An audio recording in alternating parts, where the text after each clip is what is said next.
Hello, it's me, Vicky Marie. I have a coffee this morning.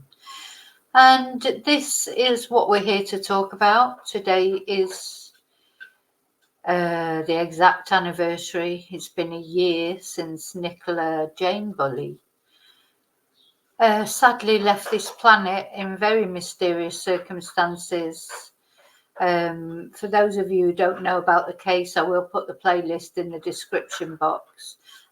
There's probably very few people who don't know about this case, but there may be some, because I do get new subscribers all the time. So it could be that some people don't know about this case. But we can see that Nicola was a mother, a partner, a daughter and a sister. And she was born on the 12th of October 1977. And she sadly lost this earth exactly a year, left this earth exactly a year ago today, on the 27th of January 2023. Only 45 years old. And she dropped her children off at school. Well, this is supposedly what happened. We're going to look at the official timeline of events in this video. And went to take a dog for a walk by the side of the river, something that she did practically every day, and disappeared, and then was found in the river 23 days later. And despite the fact there's been investigation, inquest, police review, there are still lots of mysteries about what happened to Nicola. So that's why I'm making this video today. I'll be making several videos today, as it is a year on from when the very sad event happened where she disappeared. And this is where she is now. She's in the graveyard in St. Michael's, nearby to the river where she was found, in the churchyard. A very pretty little churchyard. I've been there before this gravestone was up, when just the wooden grave marker was there. Now the gravestone is up. So this is what we're going to talk about. And first of all, I'd just like to say, as usual, thank you so much to all my subscribers, all my members, anyone who watches, likes my videos, makes comments. Please keep your comments respectful. Everyone's entitled to their opinion on my channel. You know, you can agree with me, you can disagree with me, you can agree or disagree with each other, but just be respectful the way you do it. That's all I ask. So, okay, we're going to look at the College of Policing review. So, a review was ordered because there are so many anomalies in this case. I can't go into them all right now because I literally would be here all day. But I'll put the playlists, the Nicola Bulley playlist, and you can have a look at the previous videos that I've done. The inquest, did a series of videos about the inquest, a series of videos about the policing report, many videos over this year. And the fact that everybody, not only me, but many people, not only us, if you like, are still talking about this case a year later just shows how confused everybody is with it. So yeah, thank you for all your support. I mean, I cover other cases as well. I cover lots of different subjects. And I also, every now and again, we have some fun parties, like for New Year or the Burns night. The next one will be for Valentine's Day, of course, on the 14th of February. So next month will be the month of love on Vicky Marie Chats. But for today, we're talking about the College of Policing report. And I'm going to read out the appendices and comment on the appendices. I have done a series of videos on this. But I didn't get as far as the appendices. So today what I'm going to read out is the official timeline of the investigation. Now, there will be lots of controversy. I know, because many people don't agree with the timeline. Is such a bone of contention. There's many discrepancies, many people saying different things about it. You know, it's a minefield. But what I'm going to read you today and comment on is the official, you know, what the police say, whether we agree with it or not. You know, remember, I'm not reading this out and saying, oh, I think this is, you know, verbatim, that this is true. I'm just reading it out. That's what they say, so that we can talk about it, think about it. So let's have a look at it.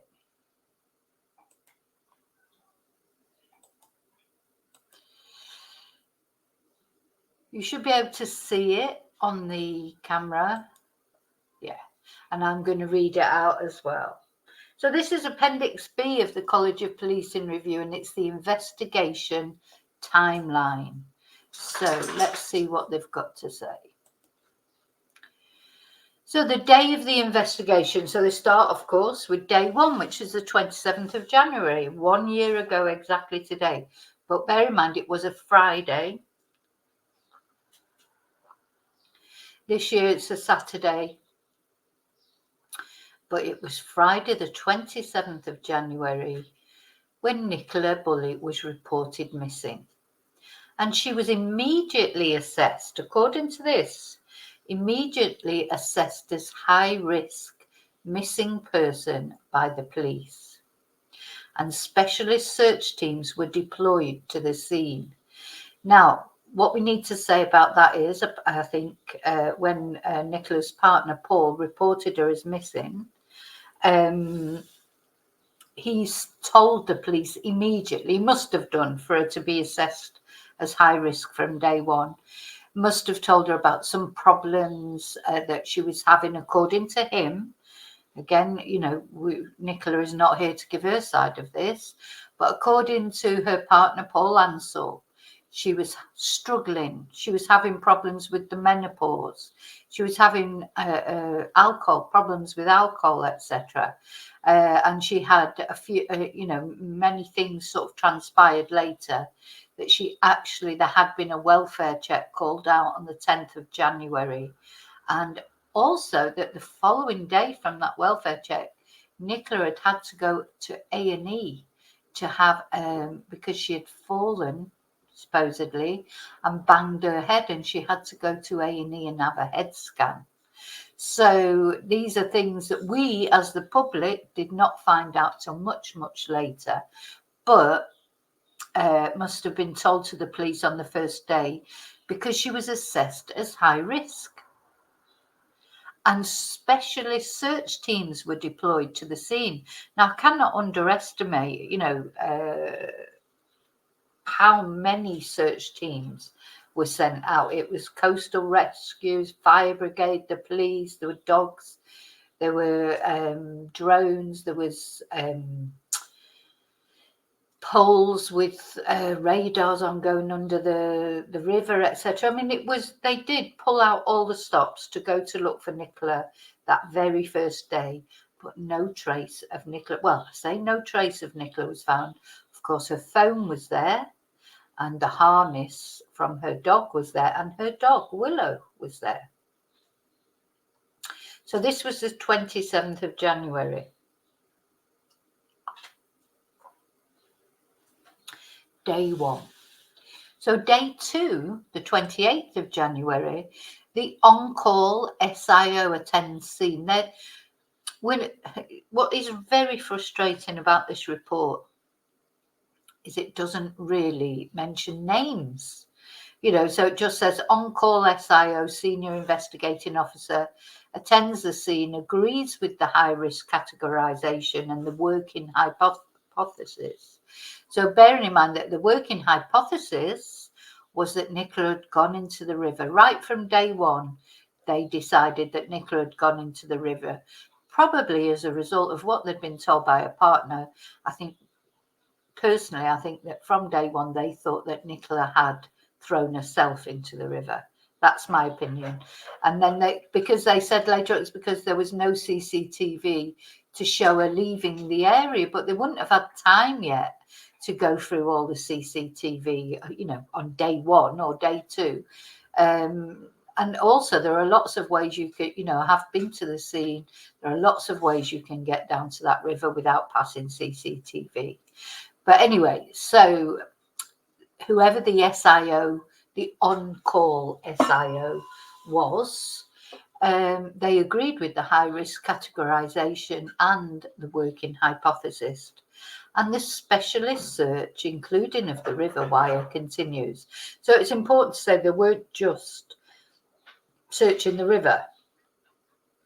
They were searching outbuildings. They were searching, there's a caravan site nearby. They were searching the woods. They were searching, according to them. Now, bear in mind, this is the police review. I'm just reading it out. According to them, they were searching everywhere. So day 3, 29th of January, coordinated public searches take place. The investigating officer attends the scene. I think this must have been Sally Riley at the time, because confirms. Right, no, is this the SIO again? Attends the scene, confirms that no third-party involvement is likely. This is on day 3. Day 3. And there is no need to cordon off the scene. Well, it's too late by then anyway, isn't it? Because the scene now, we're on day 3 and all these search teams have trampled all over the scene. Everybody, the wilderness dog has been at that scene, literally the wilderness dog. So there's no point. I think it's more likely to say more feasible to say the investigating officer attends the scene, confirms that no third-party involvement is likely, and it's too late to cordon off the scene anyway. I think that sounds more like it. Yeah, they were adamant from the start there was no third-party involvement. Again, saying because of CCTV or saying because of phone pings and stuff, despite the fact that at the inquest, it was said that a man in black had been seen. And also that screams had been heard. So this just, this whole point about the daftness of this case, if you like, if it wasn't so serious because of your, mother is involved in this, 2 children have lost their mother, it would be just ridiculous. So it's too late to cordon off the scene, even if they wanted to. But of course, if they were convinced that, it doesn't even matter whether they thought it was third-party involvement or not. My contention would be if they had determined or decided that Nicola had fallen into the river by, some way, how could they just leave people around there? Then she might be found at any moment. Of course, the scene should have been cordoned off, whether they thought this foul play or not. You can't have the public hanging around when you're just about to take a body out of the water. According to them, that's what they thought was going to happen. What is that mentality? Anyway, day 4, 30th of January, was the first police press briefing. The 30th of January. So again, because by now interest was, it had been reported on the news. And of course, the news, all mainstream media, if they report on something and they notice, that people are clicking onto it, if it's online or they're buying the newspaper because of it or tuning in because of it, of course, they'll talk more about that subject. That's what they're there for. They're not there for charity. They're not there for, with the best will in the world. They're there to give information, but really they are, making money off it. Of course they are. That's the way of the world. They're not like charity news, mainstream media. They do it to inform people, but they tell people what they know they want to hear about because that's how they sustain themselves. That is, I don't see, it's not wrong, it's just the way it is. So they'll put a piece of news out. Like if they would have put a piece of news out about Nicola, nobody would have been interested in it. You wouldn't have heard anything again, or not very much. But when they put some news out and it gets traction, they're always going to return to that news. It's just common sense. So the first police press briefing was on day 4, the 30th of January. A new SIO was appointed, and this was Rebecca Smith. So it's not named here, but we know that it was Rebecca Smith. And she asked for a review of the investigation to date by the FMIT detective inspector, which was Sally Riley, again not named, but we know. And SPOCs were deployed to the family. So that was day 4. Day 5, 31st of January, the senior investigating officer oversees inquiries based on witness statements, CCTV footage, GPRS phone and Fitbit data by a team of 40 detectives. So they've got 40 detectives dealing with this case of a woman who, supposedly a woman who's fallen into a river. Strange, isn't it? Anyway, by day 6, the 1st of February, widespread media and social media coverage of the story and the Gold Command structure was first formally established. So this is something that they do in high-profile cases, I suppose, and they're supposed to then abide by certain rules, conditions. On day 7, on the 2nd of February, Nicola's parents and sister were interviewed on Sky News. So bearing in mind, Nicola's partner, Paul Ansell, he still had not appeared, to give any statement, etc. On the 2nd of February, this was Nicola's parents and sister interviewed on Sky News. And we will look at that. I might be able to find it now, actually. It might be a good idea to look at it now.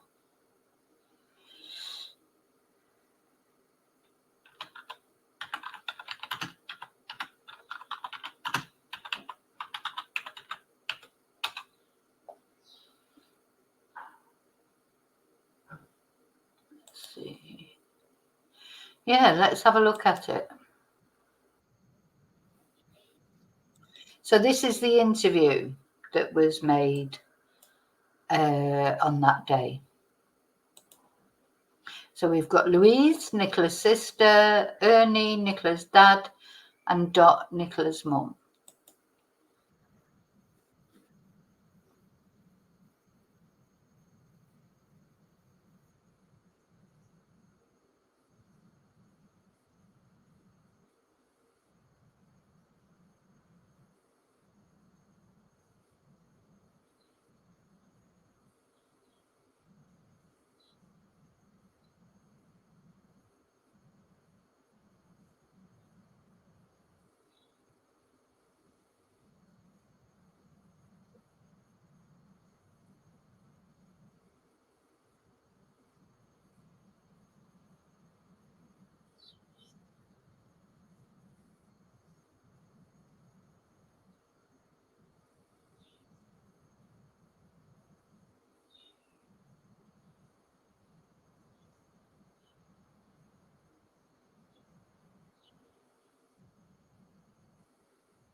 Sorry, I just wanted to look at that profile then. Hang on.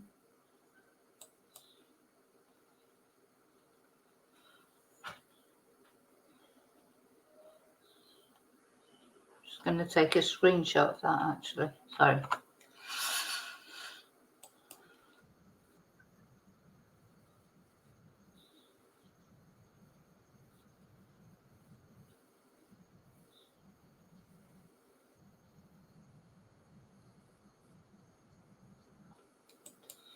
Yeah, I think Dot and Ernie come over very, very genuine, so heartbroken.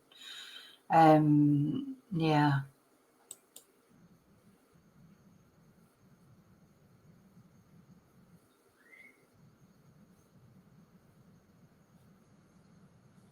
Sorry, I'm going to take another screenshot a minute.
Yeah, at least she does appeal to Nikki, I think, Louise. At least says, Nikki, if you're out there, you know, which, although she doesn't look into the camera, at least does say that.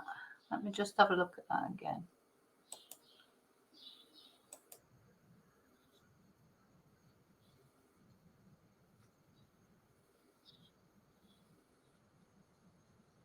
Of course, when they were talking here, Louise knew about the welfare call because it was Louise who rang the ambulance to come out, the welfare team to come out on the 10th of January. So as she was saying this, that must have been on her mind because I believe, I don't know if it's true, you know, again, we don't know everything, whether it's actually true or not, that Nicola was fuming with her for ringing the ambulance.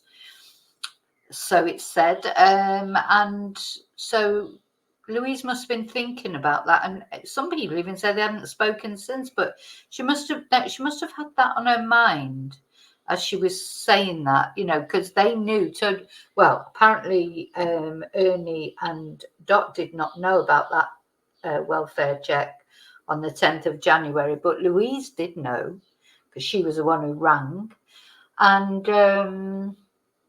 It must have been on her mind, you know, but she was careful not to say anything about it, wasn't it?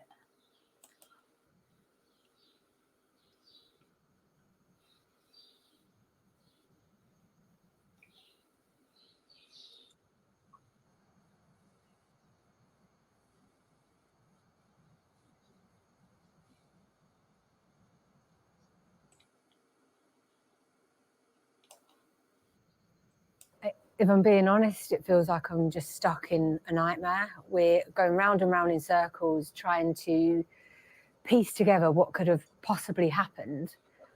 And we've just got to keep such an open mind with everything because we just have no idea where she is.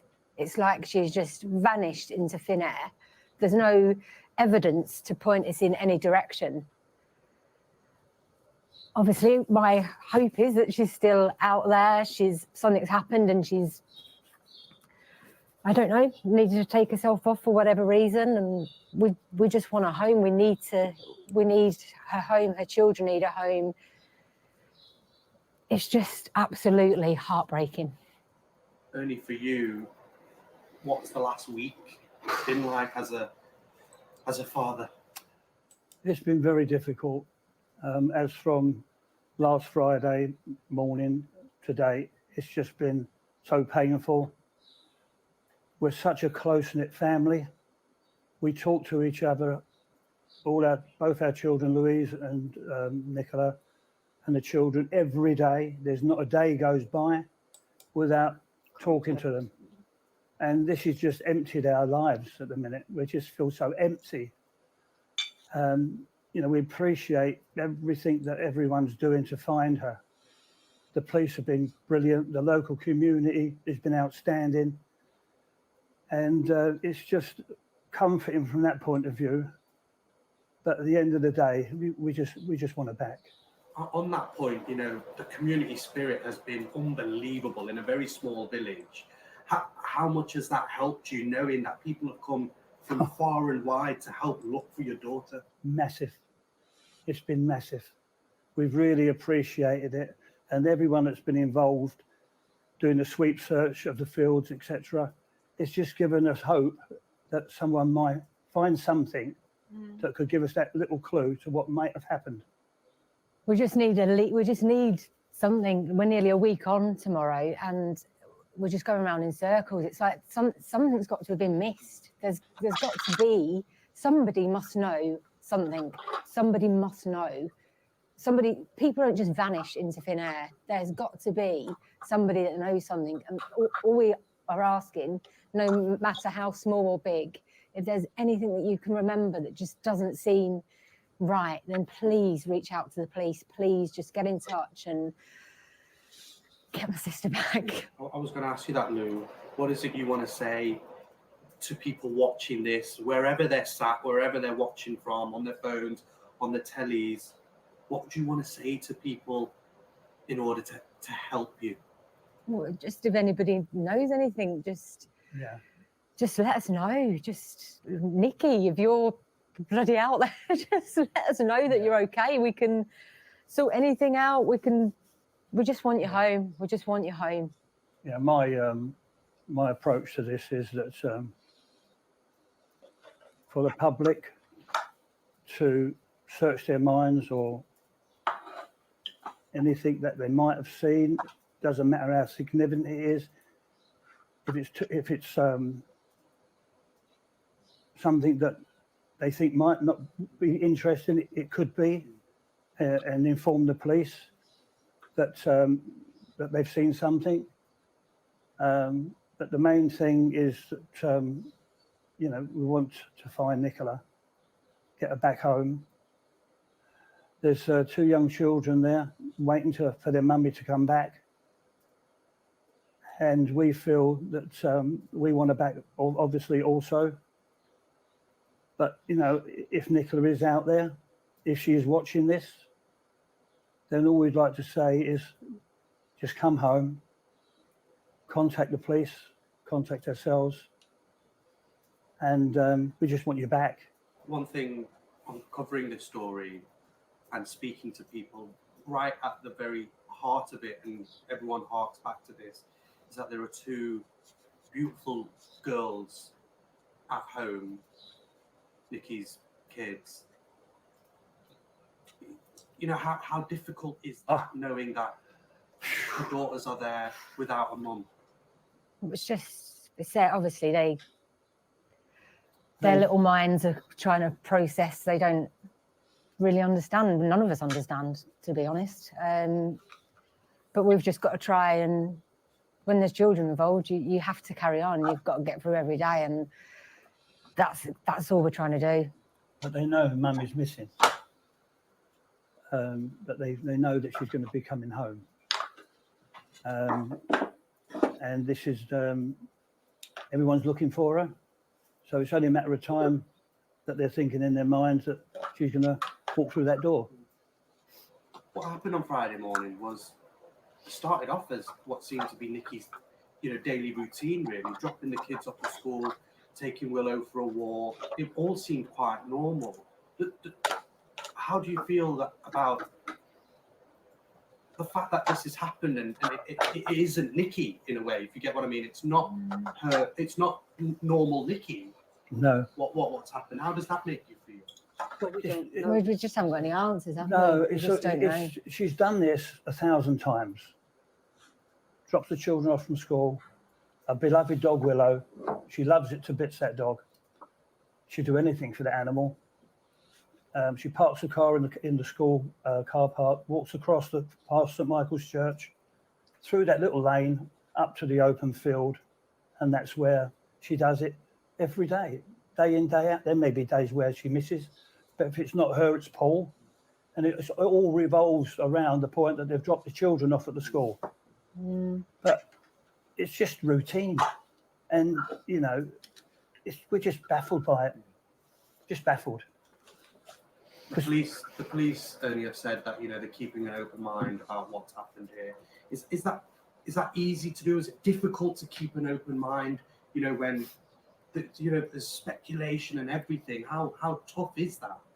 Yeah, well, we're trying to be quite honest with you. We're trying not to get too involved in what people are saying, because nobody knows anything, do they? So, and that's what we really want to say today, is don't get blindsided that this has definitely happened, or, you know, we need to keep an open mind.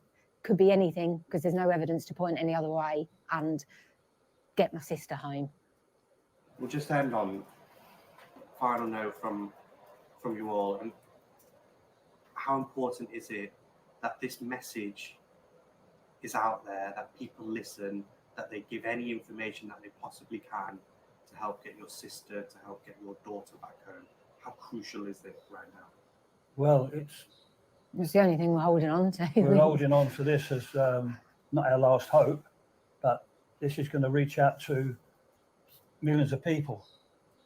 And we're just hoping that from this interview that something may come of it, which will spark a light, and it will lead to us finding our daughter. How much are you missing now? Oh, don't. It's hard. It's hard. We're such a close-knit family. We are a close-knit family, I'm sorry. But we're such a close-knit family. We do anything for any one of us, and the children will do the same for us. We're getting on in life. And, you know, the grandchildren and our own children are more important to us as we're getting older. So, yeah, just hope she comes home. Yeah, very sad, very sad. Anyway, so let's go back to the College of Policing report. So that was the seventh day of the investigation, the 2nd of February. Nicola's parents and sister were interviewed on Sky News, and that was that interview. And the senior investigating officer contacts NCA to secure peer review. Then day 8, the 3rd of February, the first police press conference held in St. Michael's on Wyre, and the first formal deployment of family liaison officers to the family. Day 9, 4th of February, Nicola's family friend, the community spokesperson, so this is Emma White, speaks to the media for the first time. Now, I thought she'd spoken to the media before that, but apparently not, according to this. But I think she had. I think she had spoken to the media before when she had that flat cap, that cap on. I'm sure that was before the 4th of February. I think this might have been when she first spoke to the media, like all done up with her eyelashes on. Day 10, the 5th of February, there was a request from the SIO for investigation to be declared a critical incident, but it was declined by the chief officer team. Honestly, since this College of Policing review came out, I had so much more sympathy for Rebecca Smith, so much explained about her attitude, and what you could tell she was uncomfortable all the time, and she was just she was trying to do it properly. In my eyes, she was trying to do it properly, but her request to declare it a critical incident was declined. And by now it's day 10 anyway. So PIP 4 was formally appointed to the investigation. Now we have to look at these bloody, was that Pauline Stables, or was she already in charge? And I don't know. Anyway, day 11, 6th of February, Peter Folding and others from his company SGI join the search of the River Wyre. So that was on the 6th of February. Day 12, 7th of February, a second police press conference was held in St. Michael's and Wyre. I think that was Sally Riley again, wasn't it? Day 13, the 8th of February, the dispersal notice was issued in St. Michael's on Wyre because there were so many people there doing their own investigations, according to them.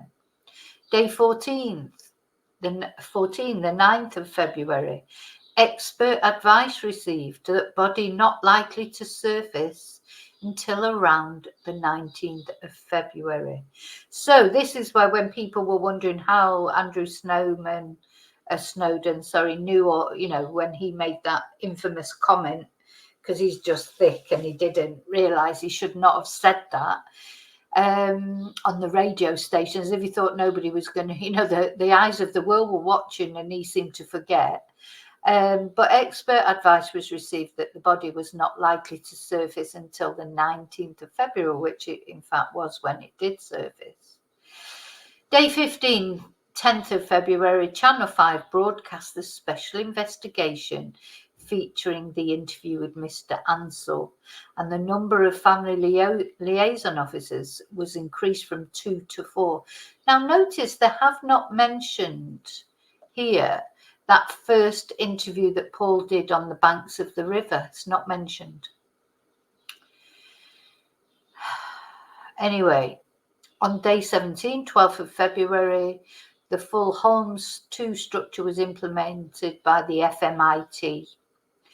Day 20, 15th of February, there was a third press conference held at police headquarters. And this is the interview with Rebecca Smith, or the press conference with Paul Peter Lawson and Rebecca Smith.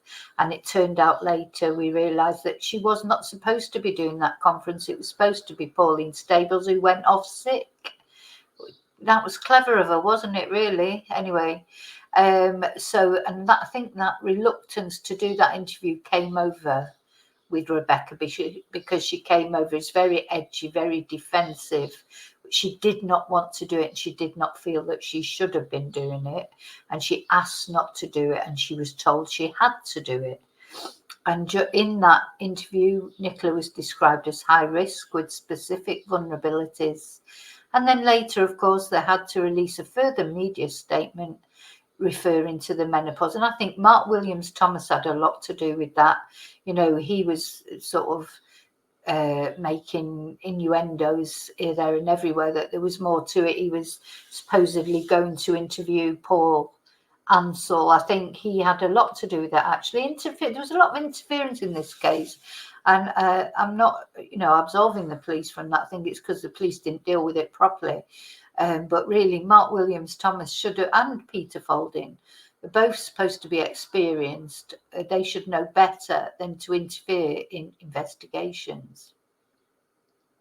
So then, because they released that information referring to the menopause, the following day, 21st of February, day 21 of the investigation, 16th of February, there was widespread criticism of the release of this personal information. Finally, the investigation was declared a critical incident on day 21. Day 21 before it was declared a critical incident. And a family media statement was issued through the police. So what was that media statement that was issued through the police on the 16th of February? I don't know what that family media statement issued through the police on the 16th of February. Okay. I thought that the family media statement issued through the police was on the 19th or the 20th. Yeah, there was a family statement read out by police. I don't know what that media statement was on the 16th of February. Anyway, day 22, 17th of February, that's when the Home Secretary and the Shadow Home Secretary were briefed by police on this issue. I mean, this is how far it went. You know, when does that ever happen? you know, a missing person case, someone who's suspected to have taken their own life or thrown themselves in the river, you know, with the best will in the world, this happens all the time. I think, you know, it does happen so much more often than people realise it does. And but when is it ever taken as far as the Home Secretary?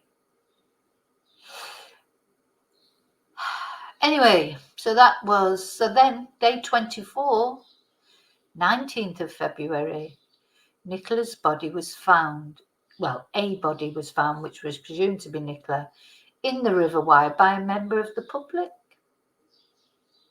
Jason Rothwell, of course. So they don't mention any names, by the way, in this of anyone, you know, which is not helpful, really, I think, because then people get confused about who it was and was it them, especially with the witness reports of seeing Nicola. Everyone, it's like, oh, was that Claire Chesham, or was that this, or who was that found the lead, who tied, you know, just put the names in and it would just make everything so much clearer. And then the following day, sadly, the day 25 on the 20th of February, there was the fourth press conference which confirmed that it was Nicola's body, in fact, that had been found. And a family statement was read out by the police. That was that scathing statement, you know, really criticising the media for attempting to contact them, even though they'd asked to be left in peace. You know, particularly scathing towards Sky News and ITV. And these reporters that probably felt that they'd built up some sort of a relationship. The reporter, Inzi, that was interviewing Nicola's sister and mother and father, probably thought, you know, nothing of sort of just sending a text just to say, oh, sorry to hear about this, how are you feeling? You know, at the end of the day, they are reporters. The media, social media or mainstream media, people use it when it suits them. You know, when Paul wanted to do an interview, or when Nicola's parents and sister wanted to do an appeal, they went to the media. But you can't just switch the media off and on like a tap. You know, once you make an interview, you're going to get media scrutiny. You're going to. You know, it's like saying, oh, yeah, you know, I didn't want... oh, yeah, I'm on YouTube, but, oh, I didn't want anyone to watch my videos. You know, it's like, well, of course people are going to watch your videos, and some people aren't going to like you, you know, because the amount of people that you're reaching, you know, thousands and thousands of people, not everyone out of those people is going to think you're brilliant. You know, that's just... you get like the whole range. You get people who do think you're brilliant, you get people who think you're rubbish, and you get the people in between. And that's the same with anything. So once you invite the media in, you can't turn it off and on like a tap. You do, unfortunately, you have to take the good things with the bad.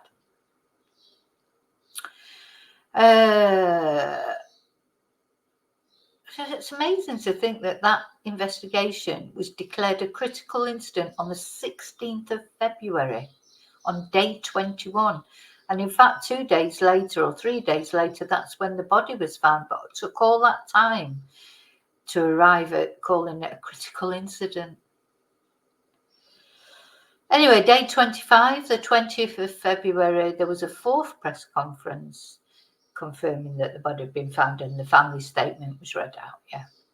So day 27, the 22nd of February, the coroner opened the inquest and adjourned it, didn't he? He opened it and immediately adjourned it for further information. And he put a media blackout out. Nobody was allowed to discuss this case. And that's when the mainstream media went silent. And I mean silent. And there was nothing. So it went from being constantly on the news about Nicola, you know, just you could not escape it even if you wanted to. It went to complete media blackout, except on social media, of course. And the PCC announced a review to be conducted by the College of Policing, and the IOPC announced an investigation of media behaviour.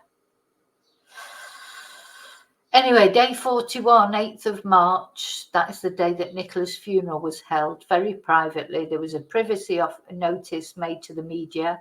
The Secretary of State for Transport agreed to a no-fly zone above. I mean, you know, I do, you know, I'm not surprised, and I'm glad the family got privacy for the funeral. It just seems, how often, you know, that just never happens, does it? That's what makes this case exceptional. They can say it's not exceptional, nothing to see here, you know, just, oh, you know, trot away and don't look any closer. But the actions around this case show that it is not normal. It is extraordinary, and everything around it is extraordinary. Okay, so that was the timeline of the investigation. Then Appendix C in the report is the initial timeline of events. And again, names of witnesses have been removed. That is not helpful. And I don't see why, because it was public knowledge at the inquest, so they're not secrets. It would just make it so much easier instead of people going, oh, was that such and such, or was that such and such? Anyway, so on the actual day today, a year ago, 27th of January, God rest Nicola's soul. Justice for Nicola. Let's hope that if there was something untoward happen that day, it does come out one day. So at 8:26, she was seen to leave her home address with her 2 children in the car. Footage from video doorbell that we've never had the full footage of. 8:35, phone data analysis locates her phone at her children's school. So bear in mind, this is her phone. 8:35 to 8:40, person A, you know, fuck off with person A, sees Nicola outside her children's school walking her dog Willow. Person A remained at the school for another 10 to 15 minutes before making their way to the dog field. Undisputed ID. Yeah, but we don't know it. It's just make it fucking cryptic. Why don't you? We don't just say the name. 8:40, children start their school day in St. Michael's on Wyre. Police dashcam footage shows Nicola's car in the car park at this time, but we've never seen that either. Why haven't we seen that dashcam footage? Why? You know, what is the point in holding back that?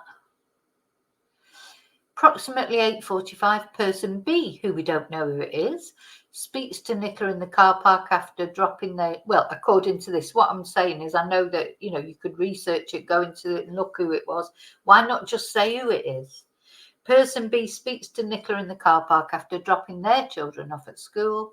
Nicola stands at her car with the boot open with Willow in the boot. The two have a brief conversation before person B returns to their own car. Undisputed ID. So person B supposedly then has specifically identified that Nicola was at the school. 8:42, approximately, person C sees Nicola walking towards them down Garstang Road with Willow. Behind Nicola was a male dressed as a workman. Person dressed as a workman, not a workman. You know, it's like just that in itself. Behind Nicola was a male dressed as a workman, like not behind Nicola was a workman. Anyway, person C lets both pass. The male is then seen to walk towards a white van parked on the tarmac. Nicola continues walking towards the direction that person C had come from. There are no conversations between the two and they go their separate ways. 8:43, CCTV footage of the river path possibly shows Nicola. Like, am I tripping here? Because I don't remember this.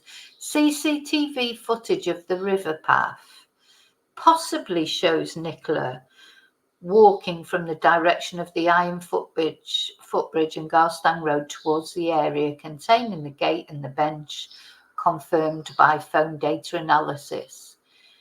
So why haven't we seen that CCTV footage that possibly shows Nicola at 8:43? It's just so wrong, this whole thing.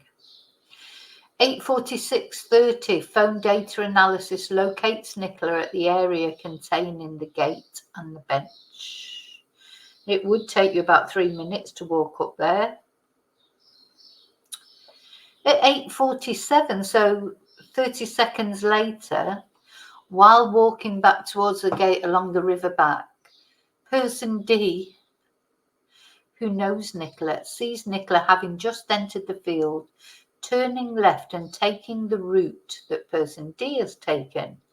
Willow and person D's dog run over to each other, and person D calls their dog back. At this time, person D sees Nicola with her phone out in front of her. This is weird. It is weird. So they didn't have a close-up conversation with Nicola. They saw Nicola in the distance. 8:48:55, I mean, so precise, I suppose, because of the phone data analysis, locates Nicola walking across the lower field. Well, Nicola's phone, of course. The phone data analysis does not locate Nicola, it locates Nicola's phone towards the upper field. 8:48, CCTV footage from allotment lane shows person E walking towards a river path from allotment lane. Person E walks through the gate near to a neighbour's house, person F. Dude, how confusing is that? Just say the names. Oh, we've got person E coming up now as well. So we've got all these persons, just too confusing. Are they deliberately trying to confuse people? So person E walks through the gate near to a neighbour's house, person F. And halfway across, oh, for fuck's sake, it's like, you know, in the bloody lounge with a candlestick. Fuck off. Sorry for swearing, but honestly, it makes me really angry because I don't know why they're doing that. It just confuses. Well, it confuses me because I can't operate with F's and numbers and letters. I need a name. That's the way my brain works. So, and I don't see the reason why there isn't a name. You know, people want something that's supposed to be authoritative. You know, I'm sick of, honestly, every day on Twitter, everyone's saying, oh, well, if Nicola did this at this time, and where's that 30 seconds gone? You don't want to see all that. It's not helpful. It's not making any difference to finding out what's happening to Nicola. We just should have an official timeline that's got names and everything, so everything's clear, and then we won't have all this waffling on about nothing that makes no difference to anyone. We just want the official thing, but backed up by the names, etc. Anyway,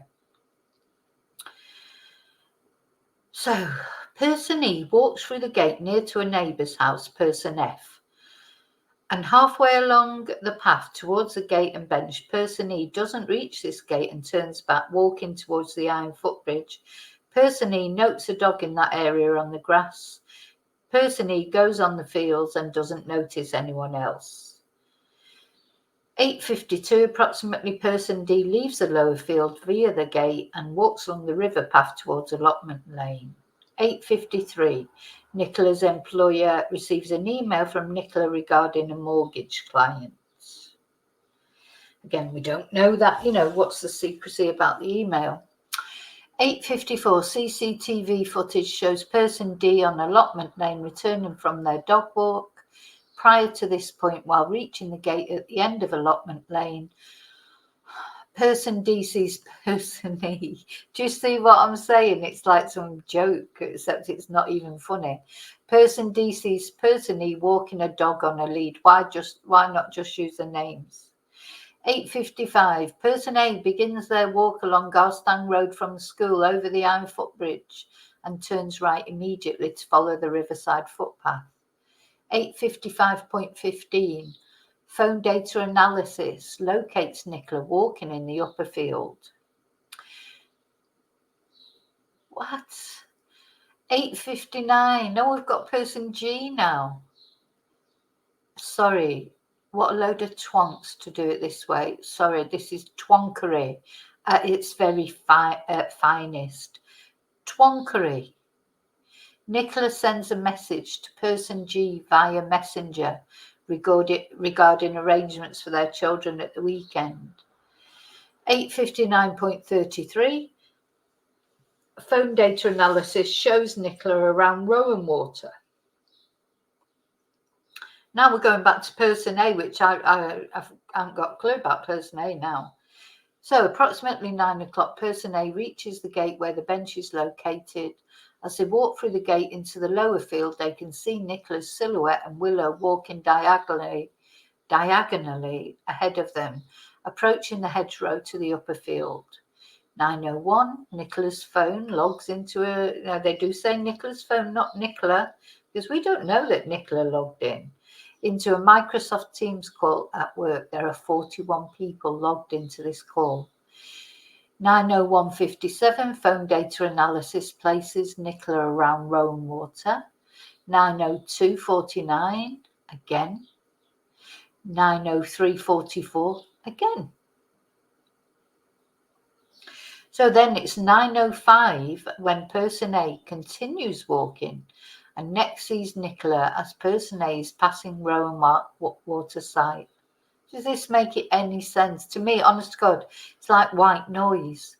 At this time, person A can see Nicola on the opposite side of the field, near to the river's raised embankment. Willow is off her lead and is running back and forth to Nicola.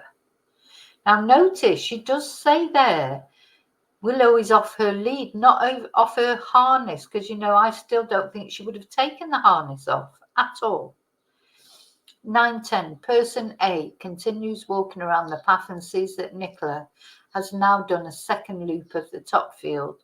So Nicola is now behind person A. Nicola is just passing Rowan Water where the river starts to straighten. Person A hears Willow barking and being called by Nicola. Person A then sees Nicola and Willow continue with their walk, and this is the last time that person A sees Nicola. Person A then continues to walk diagonally across the field towards a separating hedgerow and back towards the field, towards the gate where they first entered the field. Person A can no longer see Nicola or Willow due to the hedgerow. 9:10, person E, if you can even remember who that was, returns from the river path area on allotment lane. 9:15, approximately, person A leaves the field and walks onto the river path towards allotment lane. 9:18, CCTV footage shows person A walking past person F's house. Shut up, shut up, shut up. Along allotment lane from the direction of the field. At this time, person A sees person F pottering around the shed. So I'm presuming person F is Penny then. Person A doesn't see anyone else. So when did person F come into it before that?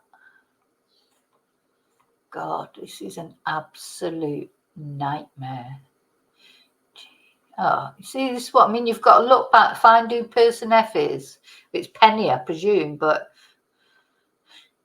it's just ridiculous when they could just put in the names or even their initials. 9:20, person A passes person H's house on allotment lane. It is just ridiculous, ridiculous. Person A is seen on CCTV footage. This is at 9:20 as well, at the junction of allotment lane and Garstang Road. So yeah, everybody else is seen on CCTV except Nicola. This walk has been timed and takes approximately 5 minutes to the area containing the gate and the bench. 9:23. CCTV footage shows person F leaving their home address to take their dog for a walk. This CCTV of everybody else around the river. Person F walks through the new gate at the end of allotment lane to the riverside and walks through the area that person F calls Hughes. As person F walks, the river is on their right. 9:30, Nicola's Microsoft Teams call ends, but Nicola is still logged into the meeting. Nicola and 2 other people were logged into the meeting after it finished. What? Hang on. 9:43 and 15:30. What does that mean? 9:30 and 2 other people. So 2 other people were still logged into the meeting after it finished. 9:43 and 15:30. What does that mean? Are they the times they logged out? See, that just means nothing. 9:33 approximately, person F arrives at the gate and sees a brown Springer dog, Willow, running around with its tail wagging towards the gate and its back towards the bench. Person F sees a dog, this is Penny, at least we know who this one is, sees a dog harness on the slope, ties their own dog up and looks around. Nicola's phone is on the bench with the screen lit up. Person F picks the dog harness up and uses twine in their coat to tie Willow to the bench, which, yes, is strange. Maybe she didn't realise that the retractable lead was actually on the collar, according to Anne-Marie. So remember, this is the dog harness that's on the side of the thing, not the lead. The lead is around Willow's neck. Person I, is this another one? Or L, I don't know if that's I or L, leaves Rome Water site for a dog walk via the rear gate into the upper field, confirmed by CCTV footage. As person I presume it is, heads across the field, they see person F with a dog near to the bench in the distance. As person I gets nearer, they recognise person F. Fuck off with this person F. Person F, Penny, sees person I, which is this Anne-Marie or Ron or Roger or whatever his name is, approaching and says that they have tied the dog up. Sorry, I'm not laughing because it's funny. I'm laughing because it's bloody ridiculous. Person I turns around and continues to walk around the field, then heads back towards Rome Water. Now we've got person J. 9:35, person J hears a female scream coming from the direction of Allotment Lane and the river area. Now, my contention with this is they dismiss this scream, but why didn't the person who made the scream come forward and say, oh, no, that was me, I was just messing around with my friend? Do you know, it's like nothing's been followed up. It just smells, this whole thing there's more to it. Don't care what anyone says. Nobody will ever convince me that there isn't more to it. Person F, at 9:40 approximately, person F unties their own dog and walks back home to Allotment Lane. That's Penny. Person F leaves Willow tied to the bench and leaves Nicola's mobile and dog harness at the bench. Now we've got person K at 9:40 to 9:45. So the whole of fucking St. Michael's, the whole of, the village seems to have been there. Person K leaves their home address on Rawcliffe Road and walks their dog around the village. Person K walks onto the river path from Garstang Road. 9:47, CCTV footage confirms person F returning home. 9:59, CCTV footage. All this CCTV footage of everybody else shows person I returning to Rome Water. It is I, yeah. Rome Water through the gate. Person F calls Moyvette's, where Evelina Sasak worked, who then was found, stabbed to death, but it was said that she did it to herself, despite she said there was a gang of 10 people following her. It's all a bit coincidental, isn't it? Because I'm sure, like, if Evelina had a mental breakdowns happen. If Nicola had some sort of mental breakdown or whatever, these things happen.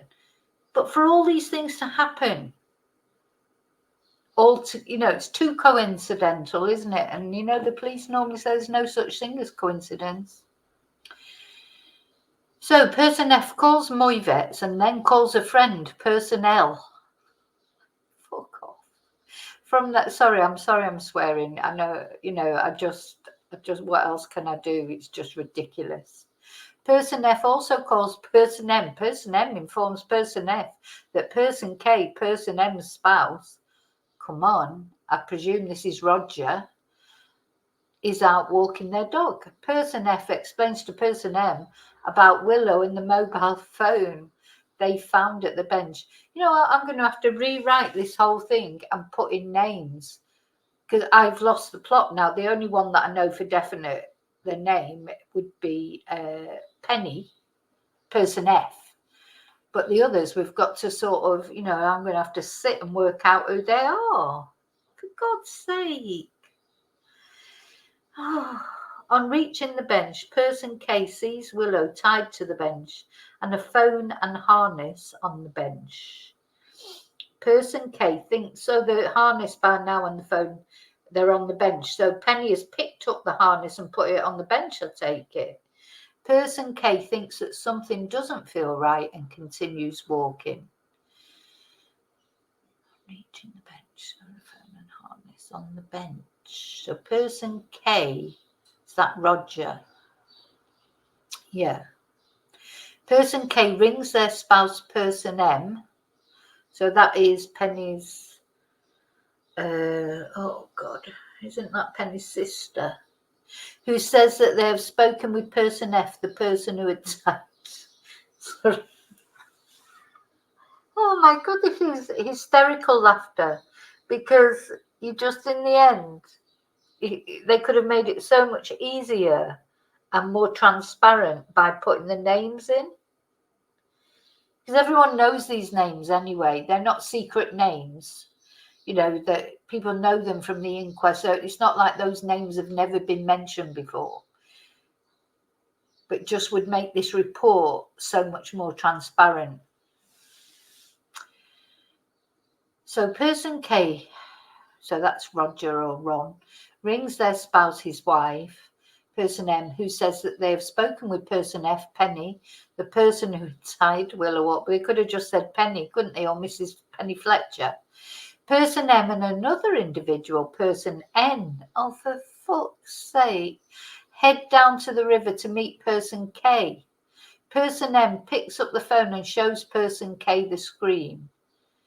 Person K recognises the male as a dog walker, and person K, person M and person N put Willow into the harness and they walk the dog back home. Doesn't mention there about them finding, Anne-Marie said at the inquest that the retractable lead was around the dog's neck. It doesn't mention it here. So at 10:33, phone data analysis locates the phone moving from the bench. So they're taking it off the bench. And 10:41, there is a missed call from Mr. Ansell to Nicola's mobile phone.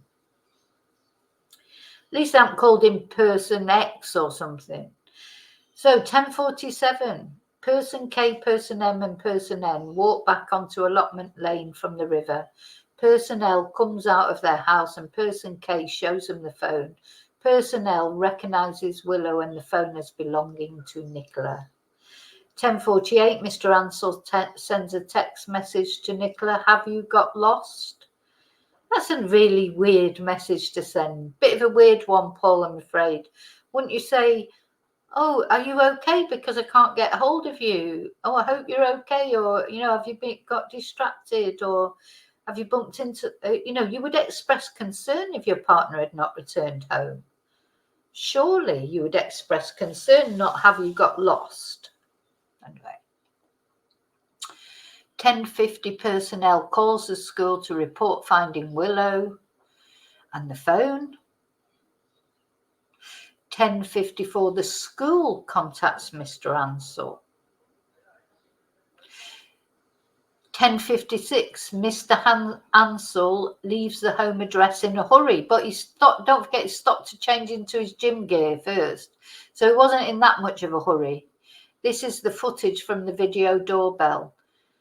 Yeah, he leaves the home address in a hurry after putting his gym gear on. And then the final, very sad entry here is, so that's as far as it goes there. And the very final sad entry is on the 19th of February at 12:45, Nicola Bulley is recovered from the River Wyre at St. Michael's on Wyre. Okay, so I've got a little bit of homework there to do. I've got to find out who these persons are, because when we go through this, because I'm recording this now, but I'll be doing a live later and going through it. When I do that, I'd like to know who these persons are instead of the stupid things they've put here. It's just so irritating. As you can see, I'm a little bit angry about that.